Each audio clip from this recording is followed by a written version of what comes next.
Long ago, God saw that the world was full of violence and wickedness. People were doing evil things all the time, and God was sad about it. So he made a plan to start over with just one family, a man named Noah, his wife, their 3 sons, and their wives. God told Noah to build a huge boat called an ark to save them, and 2 of every kind of animal from the coming flood. And so they built this big boat and waited for the rain to fall. And after 40 days and 40 nights, the rain began. The water rose, covering the tops of the mountains. Everything was destroyed except for the ark and everything inside it. Finally, after the floodwaters receded, whole earth was dried up, and Noah and all the animals came out of the ark and started a new life on earth. But have you ever wondered why God sent the flood in the first place? I mean, he could have just wiped out all the violence and wickedness without destroying everything. And if people were that bad, why didn't God just let them destroy themselves instead of giving them another chance? Well, those are really good questions. You see, there's more to the story than we usually hear in church. You see, Noah was just an ordinary man, just like you and me. He wasn't perfect, but he had a strong faith in God. And because of his faith, God chose him to be an example to the world by obeying God even when no one else understood why.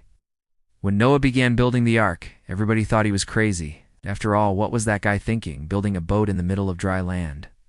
But Noah didn't care what people thought. He trusted God, and he obeyed God, even if it meant standing out and being different from everyone else. And God honored that faith and obedience. So why did God send the flood? Well, because he wanted to show the world that he could be trusted and that he kept his promises. Even though the world was wicked and violent and people didn't deserve God's mercy, he showed mercy anyway because he is merciful. Even though people had rejected God and turned away from him, he still offered them another chance because he is patient and kind. Even though the world was corrupt and broken, he still saved something from it because he is good and just. So what can we learn from this story? Well, first of all, we can learn that we should trust God and obey him even when we don't understand his plan. Just because we don't understand why God wants us to do something doesn't mean that we're in the clear to not do it. In fact, Jesus tells us that if we love him, then we will keep his commandments even if we find them difficult or burdensome. Secondly, we can learn that we should have the courage to stand out and be different from the crowd, even if it's hard. Oh. Noah didn't care what people thought of him. He knew what God had told him to do, and he was willing to be different in order to obey God. Lastly, we can learn that God can be trusted, that he keeps his promises.